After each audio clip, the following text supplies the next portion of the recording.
Malankara Catholic T വിയുടെ ലക്ഷ്യോ ദിവീന വിശുദ്ധ ഗ്രന്ഥത്തിൻ്റെ വിശുദ്ധ വായന എന്ന ഈ പരമ്പരയിലെ രണ്ടാമത്തെ എപ്പിസോഡിലേക്ക് ഏവർക്കും സ്വാഗതം. കഴിഞ്ഞ എപ്പിസോഡിൽ ലക്ഷ്യോ ദിവീന വിശുദ്ധ ഗ്രന്ഥത്തിൻ്റെ വിശുദ്ധ വായന അതിൻ്റെ 6 തലങ്ങളെക്കുറിച്ച് നമ്മൾ പഠിച്ചു. വിശുദ്ധ ഗ്രന്ഥം എപ്രകാരം വായിക്കണം, അത് വിചിന്തനം ചെയ്യണം, പ്രാർത്ഥിക്കണം, എങ്ങനെ പൂർണ്ണ ധ്യാനം നടത്തണം, എങ്ങനെ പ്രവൃത്തികൾ കൊണ്ടുവരണം, അതെങ്ങനെ സാക്ഷ്യമായിട്ട് അവതരിപ്പിക്കണം. ഈ 6 തലങ്ങളെക്കുറിച്ച് കഴിഞ്ഞ എപ്പിസോഡിൽ നമ്മൾ പഠിക്കുകയുണ്ടായി. ഇന്ന് നമ്മൾ പ്രത്യേകമായിട്ട് ഒരു വേദഭാഗമെടുത്ത് അതിനകത്തെ ചിന്തകൾ വിചിന്തനത്തിനും പ്രാർത്ഥനയ്ക്കുമായിട്ട് നമ്മൾ സ്വീകരിക്കുകയാണ്.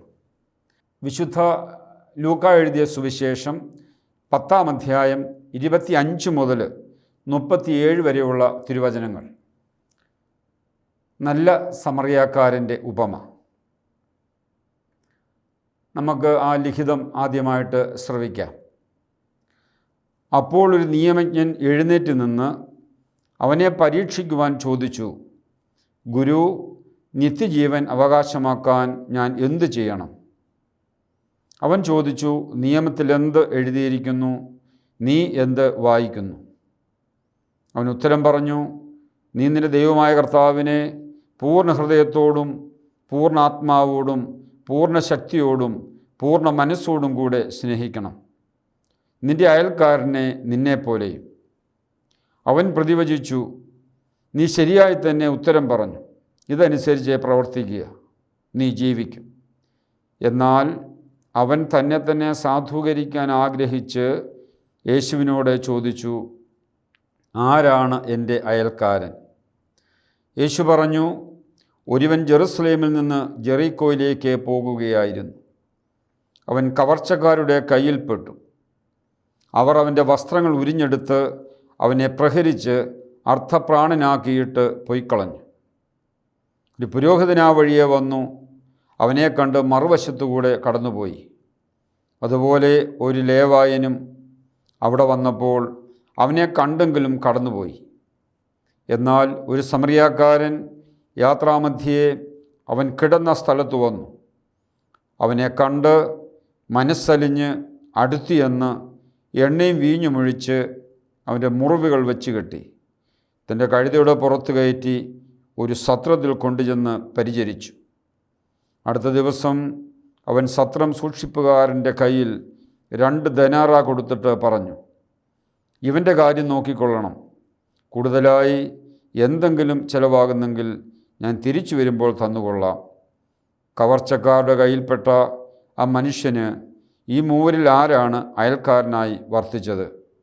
അവനോട് കരുണ കാണിച്ചവനെന്ന് ആ നിയമജ്ഞൻ പറഞ്ഞു. യേശു പറഞ്ഞു, നീയും പോയി അതുപോലെ ചെയ്യുക. ദൈവമേ, സ്തുതി നിനക്ക് യോഗ്യമാകുന്നു. ബാറയ്ക്കുമോർ. പ്രിയ സഹോദരങ്ങളെ, നല്ല സമറിയാക്കാരൻ്റെ ഉപമ എന്ന ഈ തലക്കെട്ടിൽ നാം വായിച്ചു കേട്ട വേദഭാഗം സുവിശേഷങ്ങളിലെ ഏറ്റവും മനോഹരമായ ഒരു ഉപമയാണ്. കോടാനുകോടി മനുഷ്യർ തലമുറകളായി നിരന്തരം വായിക്കുകയും ധ്യാനിക്കുകയും വ്യാഖ്യാനിക്കുകയും അതിൽ നിന്ന് ആത്മീയ നന്മകൾ സ്വീകരിക്കുകയും ചെയ്തിട്ടുള്ള ഒരു ഉപമയാണ്. നമുക്ക് ഈ വേദഭാഗത്തിൻ്റെ ഓരോ ചിന്തയും നമുക്ക് മനസ്സിലാക്കിക്കൊണ്ട് വിചിന്തനം ചെയ്തുകൊണ്ട് അതിൻ്റെ പ്രാർത്ഥനയിലേക്ക് നമുക്ക് പ്രവേശിക്കാം.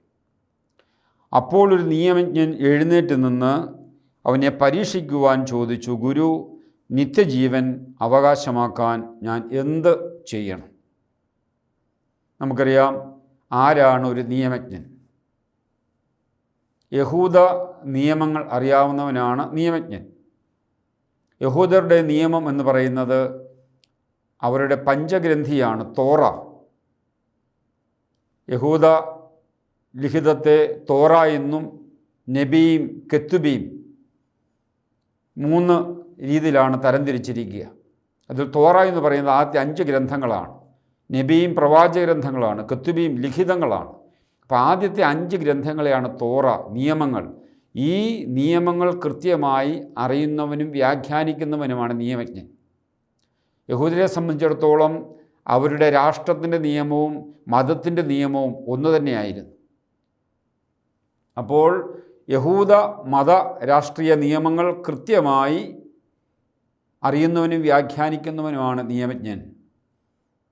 നമുക്കറിയാം, വിശുദ്ധ ഗ്രന്ഥത്തിൽ കർത്താവ് ഏറ്റവും കൂടുതൽ കുറ്റപ്പെടുത്തിയിട്ടുള്ളത്, വിമർശിച്ചിട്ടുള്ളത് നിയമജ്ഞരെയും ഫരിസേയരെയുമാണ്. കാരണം അവർ നിയമങ്ങളൊക്കെ അറിയാവുന്നവരാണെങ്കിലും പലപ്പോഴും അതനുസരിച്ച് അവർ പ്രവർത്തിക്കാറില്ല. അതുകൊണ്ടാണ് കർത്താവ് അവരെ കുറ്റപ്പെടുത്തിയതും വിമർശിച്ചതും. ഇവിടെ ഒരു നിയമജ്ഞൻ എഴുന്നേറ്റ് നിന്ന് അവനെ പരീക്ഷിക്കുവാൻ ചോദിച്ചു. അവൻ്റെ ഉദ്ദേശം ശരിയല്ല, അവൻ്റെ മോട്ടിവേഷൻ ശുദ്ധമല്ല. പരീക്ഷിക്കുവാനായിട്ടാണ് അവൻ ചോദിച്ചത്. പക്ഷേ അവൻ ചോദിച്ച ചോദ്യം വളരെ പ്രധാനപ്പെട്ടതും വിലയുള്ളതുമാണ്. അവൻ എന്താണ് ചോദിച്ചത്? ഗുരു, നിത്യജീവൻ അവകാശമാക്കാൻ ഞാൻ എന്ത് ചെയ്യണം? നിത്യജീവൻ അവകാശമാക്കാൻ ഞാൻ എന്ത് ചെയ്യണം? നിയമജ്ഞൻ ആരുമായിക്കൊള്ളട്ടെ, പക്ഷേ അവൻ ചോദിച്ച ചോദ്യം വളരെ പ്രധാനപ്പെട്ടതാണ്. അവൻ ആരാണെങ്കിൽ പോലും അവൻ നിത്യജീവനെക്കുറിച്ച് ബോധ്യമുള്ളവനും അത് ആഗ്രഹിക്കുന്നവനുമായിരുന്നു എന്ന് തീർച്ചയാണ്. നമ്മൾ ഈ വേദഭാഗം വായിക്കുമ്പോൾ ഈ വേദഭാഗം എന്നോട് ഇപ്പോൾ, ഞാനിത് കേൾക്കുന്ന നിമിഷം എന്നോട് എന്താണ് പറയുന്നത്? ഈ വേദഭാഗത്തിലൂടെ ദൈവം എന്നോട് എന്താണ് സംസാരിക്കുന്നത്? ദൈവം നമ്മോട് ചോദിക്കുകയാണ്, നിത്യജീവന് നീ പ്രാധാന്യം കൊടുക്കുന്നുണ്ടോ? നിത്യജീവന് നീ ജീവിതത്തിൽ 1-ാം സ്ഥാനം കൊടുക്കുന്നുണ്ടോ? നിൻ്റെ മുൻഗണനാ ക്രമത്തിൽ, പ്രയോറിറ്റി ലിസ്റ്റിൽ നിത്യജീവൻ എവിടെയാണ് നീ എഴുതുക? നിങ്ങളുടെ പ്രയോറിറ്റി ലിസ്റ്റ് എഴുതാൻ പറഞ്ഞാൽ, ആത്മീയതയെക്കുറിച്ചൊന്നും പറയാതെ നിങ്ങളുടെ പ്രയോറിറ്റി ലിസ്റ്റ് 1, 2, 3 എന്ന് എഴുതാൻ പറഞ്ഞാൽ പലപ്പോഴും നിത്യജീവൻ എഴുതാൻ നമ്മൾ മറന്നുപോകും എന്നതാണ് സത്യം. ദൈവം നമ്മോട് ചോദിക്കുകയാണ് ഈ പ്രഭാതത്തിൽ, ഈ നിമിഷം, നിത്യജീവന് നീ 1-ാം സ്ഥാനം കൊടുക്കുന്നുണ്ടോ? Are you serious about eternal life? നിൻ്റെ ജീവിതത്തിൽ 100% 1-ാം സ്ഥാനം നിത്യജീവന് നീ കൊടുക്കുന്നുണ്ടോ ഇല്ലയോ എന്ന് ഇപ്പോൾ ഇവിടെ വെച്ച് തന്നെ ഞാൻ ദൈവത്തോട് ഉത്തരം പറയേണ്ടിയിരിക്കുന്നു. ഒരു കാര്യം തീർച്ചയാണ്, 100% നിത്യജീവന് ഞാൻ 1-ാം സ്ഥാനം കൊടുക്കാറില്ല. ചിലപ്പോഴൊക്കെ അത് ചിന്തിച്ചിരിക്കും. പക്ഷേ ജീവിതത്തിൻ്റെ ഒന്നാമത്തെ കാര്യമായിട്ട്, ലക്ഷ്യമായിട്ട് 100% അതിന് പ്രാധാന്യം 1-ാം സ്ഥാനം കൊടുത്തുകൊണ്ടൊന്നും ജീവിക്കാൻ പലപ്പോഴും എനിക്ക് സാധിച്ചിട്ടില്ല. അങ്ങനെയെങ്കിൽ എൻ്റെ ഉള്ളിൽ അനുതാപത്തിൻ്റെ ചിന്ത രൂപപ്പെടും. അനുതാപത്തിൻ്റെ ചിന്തയിൽ നിന്നും അനുതാപത്തിൻ്റെ പ്രാർത്ഥന രൂപപ്പെടും. അപ്പോൾ എങ്ങനെയായിരിക്കാം അനുതാപത്തിൻ്റെ ചിന്തയിൽ നിന്നും അനുതാപത്തിൻ്റെ പ്രാർത്ഥന രൂപപ്പെടുക? നമുക്കിങ്ങനെ പ്രാർത്ഥിക്കാൻ പറ്റും, ദൈവമേ, ജീവിതത്തിൽ പലപ്പോഴും നിത്യജീവന് 1-ാം സ്ഥാനമൊന്നും കൊടുക്കാൻ എനിക്ക് പലപ്പോഴും സാധിച്ചിട്ടില്ല. പലപ്പോഴും നിത്യജീവനെക്കുറിച്ച് ഞാൻ മറന്നുപോയി ജീവിച്ച നിമിഷങ്ങളുണ്ട്. 100% 1-ാം സ്ഥാനം കൊടുത്ത് ജീവിക്കുവാൻ എനിക്ക് സാധിച്ചിട്ടില്ല. എൻ്റെ പ്രയോറിറ്റി ലിസ്റ്റിൽ ഒരുപക്ഷെ നിത്യജീവൻ ഏറ്റവും അവസാനത്തേതായിട്ട് തീരാൻ സാധ്യതയുണ്ട്. ചിലപ്പോൾ മറന്നു പോകാൻ സാധ്യതയുണ്ട്. കർത്താവ്, നിത്യജീവന് പ്രാധാന്യം കൊടുത്ത് ജീവിക്കാൻ എനിക്ക് സാധിക്കാതെ നിമിഷങ്ങളെ ഓർത്ത് ഞാൻ ദുഃഖിക്കുന്നു, എന്നോട് ക്ഷമിക്കണമേ. അപ്പോൾ അനുതാപത്തിൻ്റെ ചിന്തയിൽ നിന്നും അനുതാപത്തിൻ്റെ പ്രാർത്ഥന രൂപപ്പെടും. എന്നാൽ അതേസമയം തന്നെ എനിക്ക് നിത്യജീവനെക്കുറിച്ച് ആഗ്രഹിക്കാനും ചിന്തിക്കാനും ഒക്കെ സാധിച്ചിട്ടുമുണ്ട്. 100% സാധിച്ചില്ല എങ്കിലും കുറേയൊക്കെ സാധിച്ചിട്ടുണ്ട്. കുറേയൊക്കെ സാധിച്ചിട്ടുണ്ടെങ്കിൽ അത് ദൈവത്തിൻ്റെ കൃപയായിട്ട് കരുതിക്കൊണ്ട് നന്ദിയുടെ ചിന്ത രൂപപ്പെടും. ദൈവമേ, ഈ ലോകത്തിലെ ഭൗതികതയുടെയും ലൗകികതയുടെയും ഒക്കെ ഇടയിൽ നിത്യജീവന് പ്രാധാന്യം കൊടുക്കാനും അല്പമെങ്കിലും അതിനെക്കുറിച്ച് ചിന്തിച്ച് ജീവിക്കുവാനൊക്കെയും നീ തന്ന കൃപകളെ ഞാൻ ഓർത്ത് നിനക്ക് ഞാൻ നന്ദി പറയുന്നു. ദൈവമേ, എൻ്റെ കഴിവാണെന്ന് ഞാൻ കരുതുന്നില്ല. നീ തന്ന കൃപ കൊണ്ടാണ് എനിക്കങ്ങനെ നിത്യജീവനെക്കുറിച്ച് ചിന്തിക്കാനും അതിന് ജീവിക്കാനും ഒക്കെ സാധിച്ചത്. 100% എനിക്ക് പറ്റിയില്ലെങ്കിലും കുറേയെങ്കിലും നിത്യജീവനെക്കുറിച്ച് ചിന്തിക്കാനും അതനുസരിച്ച് ജീവിതത്തെ ക്രമപ്പെടുത്താനും നീ തന്ന കൃപയെ ഓർത്ത് ഞാൻ നിനക്ക് നന്ദി പറയും. മൂന്നാമതായിട്ട് ഈ ചിന്ത എന്നോട് പറയുകയാണ്, ഇന്നു മുതൽ നിത്യജീവൻ എൻ്റെ ജീവിതത്തിൽ ഒന്നാമത്തെ കാര്യമായി കരുതിക്കൊണ്ട് 100% അതിന് ഒന്നാം സ്ഥാനം കൊടുത്തുകൊണ്ട് സീരിയസ് ആയിട്ട് അതിനെ എടുത്തുകൊണ്ട് ഇന്നു മുതൽ ജീവിക്കാൻ ഞാൻ ആഗ്രഹിക്കുകയാണ്. പക്ഷെ ഒരു കാര്യം തീർച്ചയാണ്, ഞാൻ ആഗ്രഹിച്ചാലും ഒരുപക്ഷെ എനിക്ക് പൂർണ്ണമായി അതിന് ഒന്നാം സ്ഥാനം കൊടുത്ത് എപ്പോഴും ഒന്നാം സ്ഥാനം കൊടുത്ത് ജീവിക്കാൻ എനിക്ക് സാധിക്കുമെന്ന് തോന്നുന്നില്ല. കാരണം എൻ്റെ ബലഹീനതയും കുറവും ഞാൻ തിരിച്ചറിയുന്നു. അപ്പോൾ നമ്മുടെ ഉള്ളിൽ യാചനയുടെ, അപേക്ഷയുടെ ചിന്ത രൂപപ്പെടും.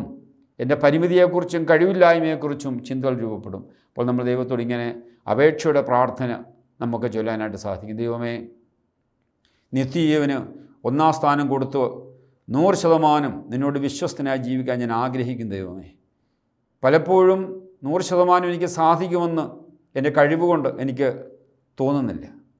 നിൻ്റെ കൃപയില്ലാതെ, നിൻ്റെ ആത്മാവിൻ്റെ കൃപയില്ലാതെ, നിൻ്റെ അഭിഷേകമില്ലാതെ, നിൻ്റെ സഹായമില്ലാതെ എനിക്കൊരിക്കലും അത് സാധിക്കുകയില്ല. നിൻ്റെ പരിശുദ്ധാത്മാവിനെ അയച്ചു തന്ന് നിത്യജീവൻ ഒന്നാം സ്ഥാനം കൊടുത്ത് ജീവിക്കാൻ എനിക്ക് കൃപ തരണമേ, അതിനുള്ള ശക്തി തരണമേ എന്ന് ഞാൻ പ്രാർത്ഥിക്കുന്നു. അപ്പോൾ അപേക്ഷയുടെ പ്രാർത്ഥന രൂപപ്പെടും. നാലാമതായിട്ട്, ദൈവം തന്നെയാണ് നിത്യജീവൻ്റെ അടിസ്ഥാനവും ആരംഭവും അവസാനവും. ദൈവം മാത്രമേ ഇറ്റർണലായിട്ടുള്ളൂ, നിത്യമായിട്ടുള്ളതുള്ളൂ. ആ ദൈവിക ചിന്തയിൽ നിന്നും, ദൈവത്തിൻ്റെ നിത്യതയെക്കുറിച്ചുള്ള ചിന്തയിൽ നിന്നും നമ്മുടെ ഉള്ളിൽ ആരാധനയുടെയും സ്തുതിപ്പിൻ്റെയും ചിന്തയും പ്രാർത്ഥനയും ഉയരും. ദൈവമായ കർത്താവേ, അങ്ങ് മാത്രമാണ് നിത്യനായ ദൈവം. അങ്ങാണല്ലോ എല്ലാവർക്കും നിത്യജീവൻ പ്രദാനം ചെയ്യുന്നത്. അങ്ങയുടെ നിത്യതയുടെ മുമ്പിൽ ഞങ്ങൾ നിൽക്കുമ്പോൾ, അങ്ങയുടെ വിശുദ്ധയുടെ മുമ്പിൽ ഞങ്ങൾ നിൽക്കുമ്പോൾ, അങ്ങയുടെ മഹത്വത്തിൻ്റെയും ശക്തിയുടെയും മുമ്പിൽ ഞങ്ങൾ നിൽക്കുമ്പോൾ, ദൈവമേ, ഞങ്ങളങ്ങയെ സ്തുതിക്കുന്നു, ആരാധിക്കുന്നു, മഹത്വപ്പെടുത്തുന്നു. അപ്പോൾ നമുക്ക് നിത്യജീവൻ എന്നുള്ള ഒറ്റ ചിന്ത, ഒറ്റ പാരഗ്രാഫിൽ തന്നെ നമുക്ക് ഈ 4 ചിന്തകളും 4 പ്രാർത്ഥനകളും രൂപപ്പെടും. നമുക്ക് വേണമെങ്കിൽ 4 പ്രാർത്ഥനകൾ ഒന്നിച്ച് പ്രാർത്ഥിക്കാം. ഇല്ലെങ്കിൽ നമ്മൾ ഏതിനാണ് ഫോക്കസ് കൊടുക്കുന്നത് അതനുസരിച്ച് ഈ 4 എണ്ണത്തിൽ ഏതെങ്കിലും ഒന്ന് നമുക്ക് കൂടുതലായിട്ട് സമയമനുസരിച്ച് പ്രാർത്ഥിക്കാനായിട്ട് സാധിക്കും.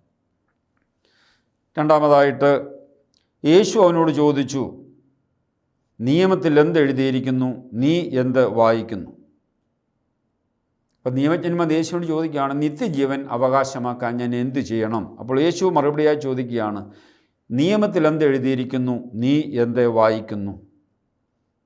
നിയമജ്ഞൻ ഉത്തരം പറഞ്ഞു, നീ നിന്റെ ദൈവമായ കർത്താവിനെ പൂർണ്ണ ഹൃദയത്തോടും പൂർണ്ണ ആത്മാവോടും പൂർണ്ണ ശക്തിയോടും പൂർണ്ണ മനസ്സോടും കൂടെ സ്നേഹിക്കണം, നിൻ്റെ അയൽക്കാരനെ നിന്നെപ്പോലെയും. യേശു പ്രതിവചിച്ചു, നീ ശരിയായി തന്നെ ഉത്തരം പറഞ്ഞു, ഇതനുസരിച്ച് പ്രവർത്തിക്കുക, നീ ജീവിക്കും. അപ്പോൾ നിത്യജീവൻ ആഗ്രഹിച്ചു വന്നവനോട് യേശു എന്താണ് പറഞ്ഞത്? നിയമത്തിൽ എന്തെഴുതിയിരിക്കുന്നു, നീ എന്തു വായിക്കുന്നു? സത്യത്തിൽ കർത്താവ് എന്താണ് അവനോട് ചോദിച്ചത്? നിയമത്തിൽ എന്തെഴുതിയിരിക്കുന്നു? നിൻ്റെ വിശുദ്ധ ഗ്രന്ഥമാണ് നിൻ്റെ നിയമം. തോറ നിൻ്റെ വിശുദ്ധ ലിഖിതമാണ്, നിൻ്റെ ബൈബിളാണ്. കർത്താവ് അവനോട് നേരിട്ട് ചോദിക്കുകയാണ്, മകനെ, നീ വേദപുസ്തകം വായിക്കുന്നുണ്ടോ? വിശുദ്ധ ലിഖിതം നീ വായിക്കുന്നുണ്ടോ? നീ അത് മനസ്സിലാക്കുന്നുണ്ടോ? അതാ കർത്താവ് ചോദിച്ച ചോദ്യം. നീ എന്തു വായിക്കുന്നു? നീ ഒരുക്കത്തോടെ വിശുദ്ധ ഗ്രന്ഥം വായിക്കുകയും വിശുദ്ധ ലിഖിതം വായിക്കുകയും അത് മനസ്സിലാക്കുകയും ചെയ്യുന്നുണ്ടോ? ഉത്തരമായിട്ട് അവൻ യേസോർണോ അല്ല പറഞ്ഞത്. അവൻ്റെ ഉത്തരം അവൻ പറയുകയാണ്, നീ നിൻ്റെ ദൈവമായ കർത്താവിനെ പൂർണ്ണ ഹൃദയത്തോടും പൂർണ്ണ മനസ്സോടും പൂർണ്ണ ശക്തിയോടും പൂർണ്ണ ആത്മാവോടും കൂടെ സ്നേഹിക്കണം, നിന്നെപ്പോലെ നിൻ്റെ അയൽക്കാരനെ. അപ്പോൾ യേശു അവനോട് പറയുകയാണ്, നീ കൃത്യമായിട്ട് വേദപുസ്തകം വായിക്കുന്നവനെ, നീ കൃത്യമായിട്ട് അത് മനസ്സിലാക്കുന്നവനെ. നിൻ്റെ ഉത്തരം വളരെ കറക്റ്റാണ്. ദൈവത്തെയും മനുഷ്യനെയും പൂർണ്ണമായി സ്നേഹിക്കുക എന്നുള്ളതാണ് വിശുദ്ധ ലിഖിതത്തിൻ്റെ കാതൽ. നീ വിശുദ്ധ ഗ്രന്ഥം വായിക്കുകയും നീ അത് മനസ്സിലാക്കുകയും ചെയ്യുന്നവനാണ്. നിൻ്റെ ഉത്തരം വളരെ കറക്റ്റാണ്. എന്നാൽ കർത്താവ് അതിന് ചേർത്ത് പറയുകയാണ്, നീ വിശുദ്ധ ലിഖിതം വായിക്കുന്നുണ്ടെങ്കിലും നീ അതനുസരിച്ച് ജീവിക്കുന്നില്ല. ഇന്നു മുതൽ നീ അതനുസരിച്ച് ജീവിക്കുക. നിനക്ക് നിത്യജീവൻ ഗ്യാരൻറ്റീഡാണ്, നിനക്ക് നിത്യജീവൻ തീർച്ചയാണ്. അപ്പോൾ നിത്യജീവൻ ആഗ്രഹിച്ചു വന്നവനോട് കർത്താവ് ആദ്യം ചോദിക്കുന്ന ചോദ്യം എന്തെന്നറിയാമോ? മോനെ, നീ വേദപുസ്തകം വായിക്കുന്നുണ്ടോ? നിത്യജീവൻ പ്രാപിക്കാൻ ആഗ്രഹിക്കുന്നവൻ ആദ്യം ചെയ്യേണ്ടത് വിശുദ്ധ ലിഖിതം വായിക്കണം. അത് മനസ്സിലാക്കണം. പ്രിയ സഹോദരങ്ങളെ, ഞാനും നിങ്ങളും നിത്യജീവൻ ഒന്നാം സ്ഥാനം കൊടുക്കുന്നെങ്കിൽ, നിത്യജീവൻ ആഗ്രഹിക്കുന്നെങ്കിൽ ദൈവം നമ്മോടും പറയുകയാണ്, നീ ഒരുക്കത്തോടെ വിശുദ്ധ ലിഖിതം വായിക്കണം. നിത്യജീവൻ പ്രാപിക്കാനുള്ള ഒന്നാമത്തെ പടി വിശുദ്ധ ലിഖിതം വായിക്കുകയും അത് മനസ്സിലാക്കുകയും അത് ധ്യാനിക്കുകയും ചെയ്യണം. നീ അത് ചെയ്യുന്നുണ്ടോ? ഇന്ന് ഈ ദിവസം കർത്താവ് എന്നോട് വ്യക്തിപരമായിട്ട് എന്നോട് ചോദിക്കുക, നിൻ്റെ കയ്യിൽ ബൈബിൾ തന്നിട്ട്, നിൻ്റെ ഭവനത്തിൽ ബൈബിൾ തന്നിട്ട് ഒരുക്കത്തോടെ രാവിലെയും വൈകിട്ടും കർത്താവിൻ്റെ വചനം വായിക്കാൻ, കർത്താവിനെ കേൾക്കാൻ നിനക്ക് സാധിക്കുന്നുണ്ടോ? ഒരുപക്ഷെ ഇത്രയും നാളായി എനിക്ക് ദൈവം തന്ന ഈ ജീവിതം, ഈ നാളുകൾക്കിടയിൽ ഒരു പ്രാവശ്യമെങ്കിലും തുടക്കം മുതൽ അവസാനം വരെ ഒരുക്കത്തോടെ കർത്താവിൻ്റെ വചനം വായിക്കാൻ, ബൈബിൾ മുഴുവൻ ഒരു പ്രാവശ്യം വായിക്കാനെങ്കിലും എനിക്ക് സാധിച്ചിട്ടുണ്ടോ? ബൈബിൾ വായിക്കാതെ, കർത്താവിനെ കേൾക്കാതെ നിത്യജീവൻ പ്രാപിക്കാമെന്ന് നീ കരുതരുത്. ഈ ദിവസം കർത്താവിനോട് ചോദിക്കുകയാണ്, നീ നിത്യജീവൻ ആഗ്രഹിക്കുന്നെങ്കിൽ നീ ഒന്നാമതായിട്ട് ചെയ്യേണ്ടത് കർത്താവിൻ്റെ വചനം വായിക്കണം, വിശുദ്ധ ലിഖിതം വായിക്കണം.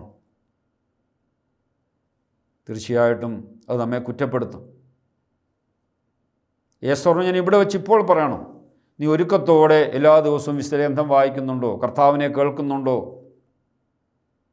ഒരു പ്രാവശ്യമെങ്കിലും ഒരുക്കത്തോടെ എനിക്ക് ബൈബിൾ വായിക്കാൻ സാധിച്ചിട്ടുണ്ടോ? എല്ലാ ദിവസവും എനിക്ക് ബൈബിൾ വായിക്കാൻ സാധിക്കുന്നുണ്ടോ? ഇപ്പോൾ ഇവിടെ യെസ് ഓർ നോ പറയണം. പലപ്പോഴും നോയാണ് ഉത്തരം നമുക്ക് തീർച്ചയാണ്.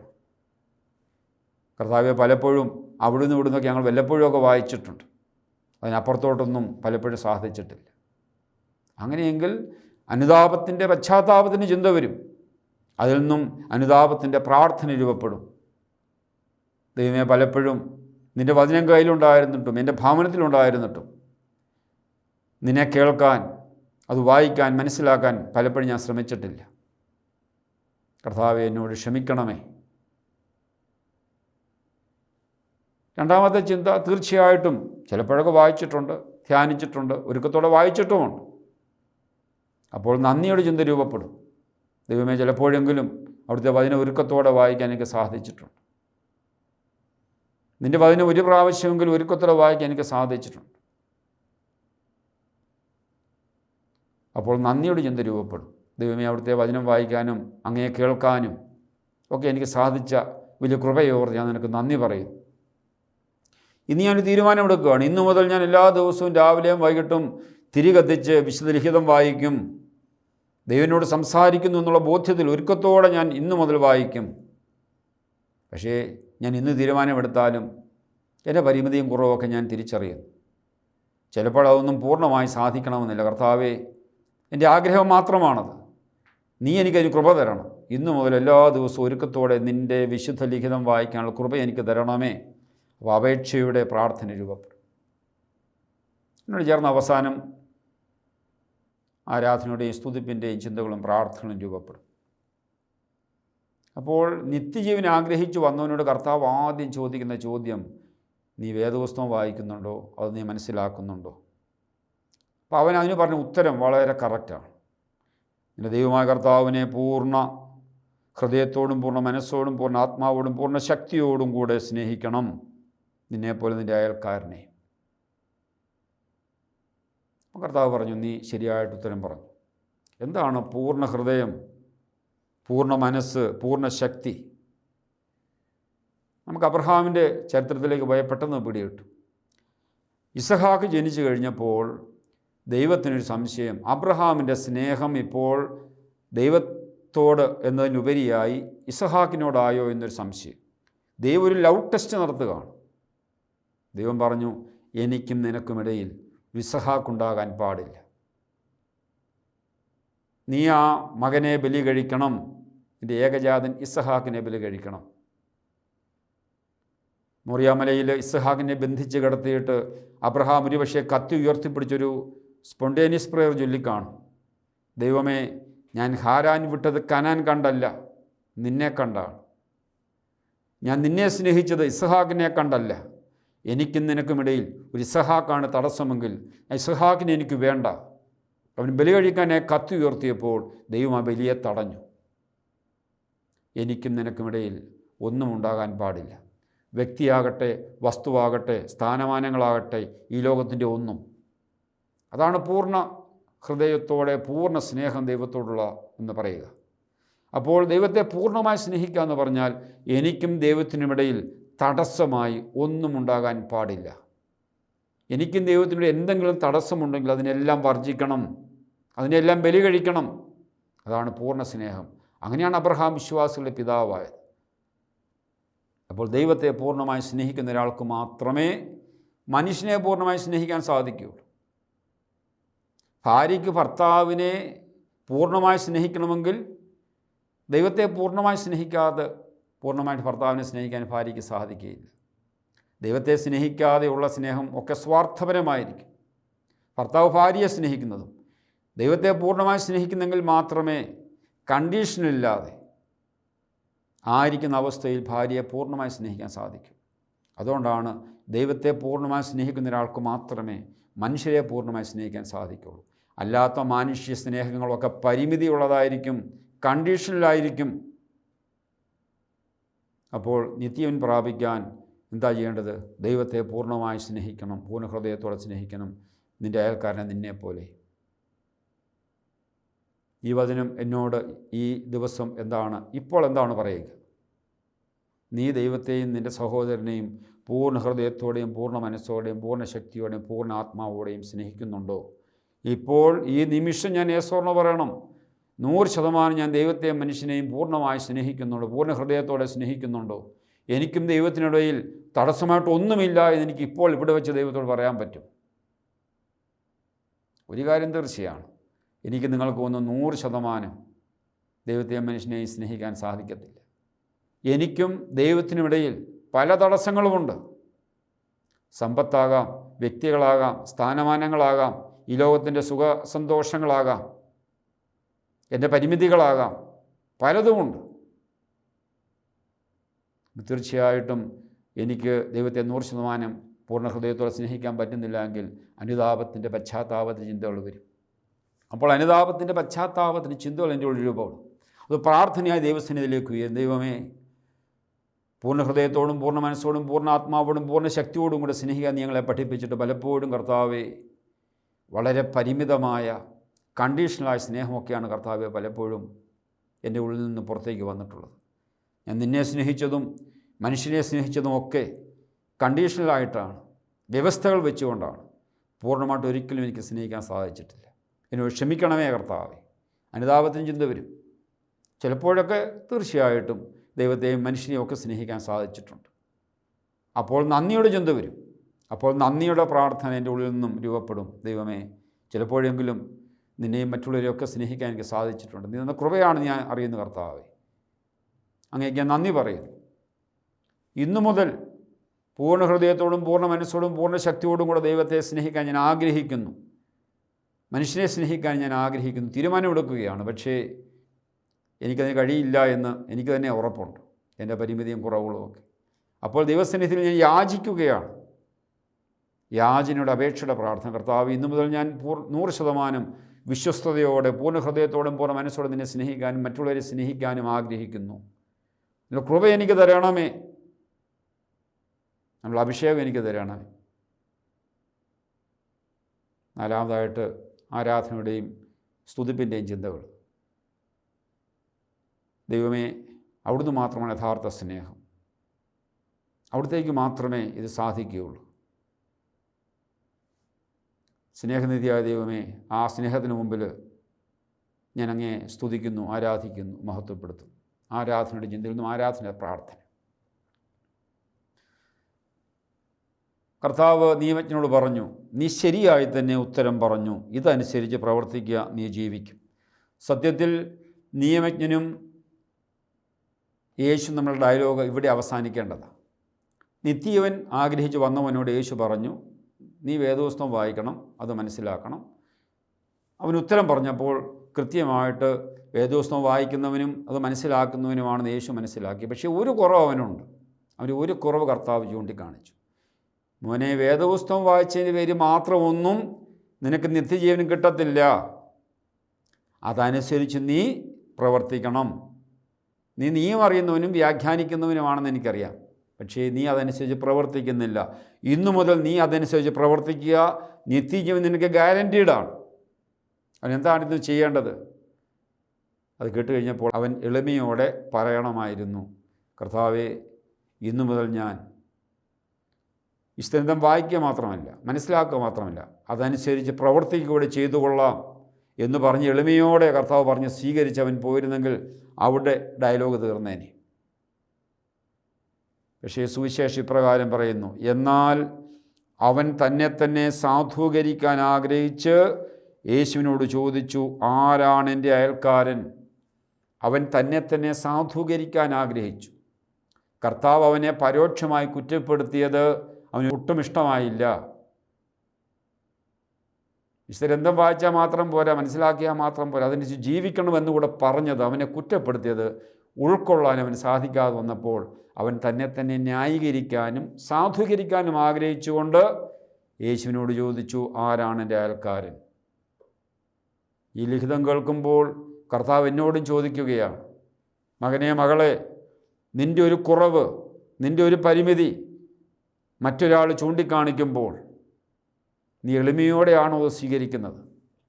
നിൻ്റെ ഒരു കുറവ് നിൻ്റെ ഭർത്താവ് ചൂണ്ടിക്കാണിക്കുമ്പോൾ, നിൻ്റെ ഭാര്യ ചൂണ്ടിക്കാണിക്കുമ്പോൾ, നിൻ്റെ മക്കൾ ചൂണ്ടിക്കാണിക്കുമ്പോൾ, മാതാപിതാക്കൾ ചൂണ്ടിക്കാണിക്കുമ്പോൾ, അധ്യാപകർ ചൂണ്ടിക്കാണിക്കുമ്പോൾ, മറ്റധികാരമുള്ളവർ ചൂണ്ടിക്കാണിക്കുമ്പോൾ, ഒരു വൈദികൻ ചൂണ്ടിക്കാണിക്കുമ്പോൾ എളിമയോടെയാണോ നീ ഇത് സ്വീകരിക്കുക? അതോ ന്യായീകരിക്കാനും സാധൂകരിക്കാനും ചിലപ്പോഴൊക്കെ മറുതലിക്കാനും ഒച്ച വെക്കാനും ഒക്കെ നമ്മൾ പരിശ്രമിക്കാറില്ലേ? എൻ്റെ ഒരു കുറവ് മറ്റൊരാൾ ചൂണ്ടിക്കാണിച്ച് തരുമ്പോൾ എളിമയോടെ സ്വീകരിക്കേണ്ടതിന് പകരം പലപ്പോഴും ഞാൻ നിങ്ങളുമൊക്കെ ന്യായീകരിക്കാനും സാധൂകരിക്കാനും മറുതലിക്കാനും ഒച്ച വെക്കാനും ഒക്കെ വഴക്കിലേക്കും തീരും. ഇന്ന് കർത്താവ് ഈ സമയം എന്നോട് ചോദിക്കുകയാണ്, നിൻ്റെ കുറവ് ചൂണ്ടിക്കാണിക്കുമ്പോൾ എളിമയോടെ നിനക്ക് 100% സ്വീകരിക്കാൻ സാധിക്കുന്നുണ്ടോ? ഒരു കാര്യം തീർച്ചയാണ്, ഇല്ല എന്നാണ് അതിന് ഉത്തരം. ഇല്ല എങ്കിൽ അനുതാപത്തിൻ്റെ ചിന്ത എൻ്റെ ഉള്ളിൽ രൂപപ്പെടും. അപ്പോൾ അനുതാപത്തിൻ്റെ നെടുവീർപ്പുകൾ, പ്രാർത്ഥന എൻ്റെ ഉള്ളിൽ രൂപപ്പെടും. ദൈവമേ, പലപ്പോഴും മറ്റൊരാളെൻ്റെ കുറവ് ചൂണ്ടിക്കാണിച്ചു തരുമ്പോൾ എളിമയോടെ അതിനെ അംഗീകരിക്കാൻ എനിക്ക് സാധിക്കാത്തതിന് പകരം എന്നിലെ അഹങ്കാരം പലപ്പോഴും അത് സാധൂകരിക്കാനും ന്യായീകരിക്കാനും മറുതലിക്കാനും ഒച്ചവാക്കാനും ഒക്കെ ഞാൻ ശ്രമിച്ചിട്ടുണ്ട്. ദൈവമേ, എന്നോട് ക്ഷമിക്കണമേ. ചിലപ്പോഴൊക്കെ തീർച്ചയായിട്ടും മറ്റുള്ളവർ കുറവ് ചൂണ്ടിക്കാണിച്ചു തരുമ്പോൾ എളിമയോടെ സ്വീകരിച്ച നിമിഷങ്ങളുമുണ്ട്. അപ്പോൾ നന്ദിയുടെ ചിന്ത രൂപപ്പെടും. അപ്പോൾ നന്ദിയുള്ള പ്രാർത്ഥന, ദൈവമേ, ചിലപ്പോഴെങ്കിലും മറ്റുള്ളവരുടെ കുറവ് ചൂണ്ടിക്കാണിച്ചു തരുമ്പോൾ എളിമയോടെ അതിനെ സ്വീകരിച്ച നിമിഷങ്ങളുണ്ട്. അത് നീ തന്ന കൃപയാണെന്ന് ഞാൻ തിരിച്ചറിയും. ദൈവമേ, എൻ്റെ കഴിവല്ല. അതിനെ ഓർത്ത് ഞാൻ നിനക്ക് നന്ദി പറയും. ഇന്നു മുതൽ തീരുമാനം എടുക്കുകയാണ്. ദൈവമേ, ഇന്നു മുതൽ മറ്റൊരാളെൻ്റെ കുറവ് ചൂണ്ടിക്കാണിച്ചു തരുമ്പോൾ ന്യായീകരിക്കാനും സാധൂകരിക്കാനും മറുതലിക്കാനും ഒച്ച വെക്കാനും ശ്രമിക്കാതെ എളിമയോടെ സ്വീകരിക്കാൻ ഞാൻ ആഗ്രഹിക്കുന്നു. ദൈവമേ, എനിക്കുള്ള കഴിയും ശക്തിയൊന്നുമില്ല. നിൻ്റെ കൃപ തന്നെ ബലപ്പെടുത്തണം. നിൻ്റെ പരിശുദ്ധാത്മാവിൻ്റെ ശക്തി എന്നിലേക്ക് അയക്കണമേ എന്ന് ഞാൻ അപേക്ഷിക്കുന്നു, പ്രാർത്ഥിക്കുന്നു. അവസാനമായിട്ട് സ്തുതിപ്പിൻ്റെയും ആരാധനയും ചിന്തകളും പ്രാർത്ഥനയും നമുക്ക് ഇതിൽ നിന്ന് രൂപപ്പെടുത്താവുന്നതാണ്. അപ്പോൾ അവൻ സാധൂകരിക്കാൻ ആഗ്രഹിച്ച് ആരാണ് എൻ്റെ അയൽക്കാരൻ? അവിടെ വീണ്ടും ഡയലോഗ് തുടരുകയാണ്. അപ്പോഴാണ് യേശു സമറിയാക്കാരൻ്റെ ഉപമ പറയുക. യേശു പറഞ്ഞു, ഒരുവൻ ജെറുസലേമിൽ നിന്ന് ജെറിക്കോയിലേക്ക് പോവുകയായിരുന്നു. അവൻ കവർച്ചക്കാരുടെ കയ്യിൽപ്പെട്ടു. അവർ അവൻ്റെ വസ്ത്രങ്ങൾ ഉരിഞ്ഞെടുത്ത് അവനെ പ്രഹരിച്ച് അർത്ഥപ്രാണനാക്കിയിട്ട് പോയിക്കളഞ്ഞു. നമുക്കറിയാം, ജെറുസലേം എന്ന് പറയുന്ന ഉയർന്ന സ്ഥലമാണ്. ജെറിക്കോ താണ സ്ഥലം. ഏകദേശം 20 കിലോമീറ്ററിന് അധികം ദൂരമുള്ള സ്ഥലമാണിത്. കുന്നുകളും മലകളും വളവുകളും ഇടവഴികളുമൊക്കെയുള്ള ഒരു പാതയാണിത്. സാധാരണയായിട്ട് ആരും ഒറ്റയ്ക്ക് ഈ വഴിയിൽ യാത്ര ചെയ്യാറില്ല. കാരണം കള്ളന്മാർ, കവർച്ചക്കാർ ഈ വഴിയിലുണ്ട് എന്ന് പലർക്കും അറിയാം. ജെറുസലേമിൽ നിന്ന് ഒരുവൻ യാത്ര ചെയ്യുമെന്ന് പറയുമ്പോൾ അതൊരു യഹൂദനാണെന്ന് പശ്ചാത്തലത്തിൽ നമുക്ക് മനസ്സിലാകും. കാരണം ജെറുസലേമിൽ യഹൂദരാണ് താമസിക്കുന്നത്. അപ്പോൾ ജെറുസലേമിൽ താമസിച്ചുകൊണ്ടിരുന്നൊരു യഹൂദൻ ജെറിക്കോയിലേക്ക് യാത്ര പോവുകയാണ്. വഴിയിൽ വച്ച് കവർച്ചക്കാർ അവനെ പിടിക്കുകയാണ്. സുവിശേഷം ഇപ്രകാരം പറയുന്നു: അവൻ കവർച്ചക്കാരുടെ കയ്യിൽപ്പെട്ടു, അവർ എൻ്റെ വസ്ത്രങ്ങൾ ഉരിഞ്ഞെടുത്തു, അവനെ പ്രഹരിച്ച് അർത്ഥപ്രാണനാക്കിയിട്ട് പോയി കളഞ്ഞു. ഏകദേശം പകുതി ജീവൻ നഷ്ടമായി. മരണത്തോട് മല്ലടിച്ച് വഴിയിൽ അവൻ കിടക്കുകയാണ്. അവൻ്റെ സമ്പത്തെല്ലാം നഷ്ടപ്പെട്ടു, ആരോഗ്യം നഷ്ടപ്പെട്ടു, മരണത്തോട് മല്ലടിച്ച് അർത്ഥപ്രാണനാക്കി എന്ന് പറയുമ്പോൾ ഏകദേശം പകുതി ജീവൻ പോയി. ആ വഴിയാണ് ഒരു പുരോഹിതൻ കടന്നു വന്നത്. സുവിശേഷപ്രകാരം പറയുന്നു, ഒരു പുരോഹിതൻ ആ വഴിയെ വന്നു, അവനെ കണ്ടു, മറുവശത്ത് കൂടെ കടന്നുപോയി. അതുപോലെ ലേവായനും അവിടെ വന്നപ്പോൾ അവനെ കണ്ടെങ്കിലും കടന്നുപോയി. നമുക്കറിയാം, പുരോഹിതനും ലേവായനും ദേവാലയ ശുശ്രൂഷകരാണ്. പുരോഹിതൻ ബലിയർപ്പിക്കുന്നവനും ലേവായൻ ദേവാലയത്തിലെ ശുശ്രൂഷകനുമാണ്. ഒരുവൻ വഴിയിൽ മരണത്തോട് മല്ലടിച്ച് അപകടത്തിൽ ചോരയൊലിപ്പിച്ച് കിടക്കുന്നത് കണ്ടപ്പോൾ ദേവാലയത്തിൽ ബലിയർപ്പിക്കുന്നവനും അതിനെ സഹായിക്കുന്നവനുമായ പുരോഹിതനും ലേവായനും കണ്ടിട്ടും കാണാതെയും മറുവശത്തുകൂടെയും കടന്നുപോയി. ഒരുപക്ഷെ നമ്മളെല്ലാം വളരെ ചിന്തിപ്പിക്കുന്ന ഒരു ഭാഗമാണത്. എന്തുകൊണ്ടാണ് പുരോഹിതനും ലേവായനും ഇത്ര നിഷ്കരുണം കണ്ടിട്ടും കാണാതെയും മറുവശത്തോടെയും പോയത്? യഹൂദ നിയമമനുസരിച്ച് ബലിയർപ്പിക്കാൻ പോകുന്നൊരു പുരോഹിതൻ, ബലിക്ക് ശുശ്രൂഷ ചെയ്യാൻ പോകുന്ന ഒരു ലേവായൻ മൃതശരീരത്തെയോ മുറിവേറ്റവനെയോ തൊട്ട് കഴിഞ്ഞാൽ, സ്പർശിച്ചു കഴിഞ്ഞാൽ അവൻ അശുദ്ധനായിത്തീരും. അവൻ ഇത്ര ദിവസത്തേക്ക് അശുദ്ധനാകും. പിന്നെ അത്രയും ദിവസം കഴിഞ്ഞ് പരിഹാര ശുശ്രൂഷകൾ നിറവേറ്റി തന്നെ വിശുദ്ധീകരിച്ചതിന് ശേഷം മാത്രമേ അവന് ദേവാലയ ശുശ്രൂഷ ചെയ്യാൻ അവന് സാധിക്കൂ. മനുഷ്യനേക്കാൾ പ്രാധാന്യം അവൻ മതകർമ്മങ്ങൾക്ക് കൊടുത്തു എന്നുള്ളതാണ് നമ്മളിവിടെ മനസ്സിലാക്കുക. അങ്ങനെ മനുഷ്യജീവനേക്കാൾ കൂടുതൽ വില മതത്തിൻ്റെ അനുഷ്ഠാനങ്ങൾക്ക് കൊടുത്തൊരു പുരോഹിതനും ലേവായനും അവനെ ശുശ്രൂഷിക്കാൻ സാധിക്കാതെ മതത്തിൻ്റെ നിയമം അനുഷ്ഠിക്കുന്നതിൽ ഒന്നാം സ്ഥാനം കൊടുത്ത് അവർ കടന്നു പോവുകയാണ്. അവിടെയാണ് സുവിശേഷം പറയുന്നു, എന്നാൽ ഒരു സമറിയാക്കാരൻ യാത്രാമധ്യേ അവൻ കിടന്ന സ്ഥലത്ത് വന്നു. ആരാണ് സമറിയാക്കാരൻ? യഹൂദനോട് നിത്യശത്രുതയുള്ളവനാണ്. പ്രവാസകാലത്ത് യഹൂദർ മറ്റ് ജനങ്ങളുമായി സങ്കരവർഗമായി തീർന്ന് അങ്ങനെ വളർന്നു വന്നവരാണ് സമറിയാക്കാർ. ഒരു യഥാർത്ഥ യഹൂദരല്ല. അതുകൊണ്ട് യഥാർത്ഥ യഹൂദർ സങ്കരവർഗമായി തീർന്ന സമറിയാക്കാരെ അംഗീകരിക്കില്ല. അവർ തമ്മിൽ തീണ്ടലും തൊടിയിലുമുണ്ട്.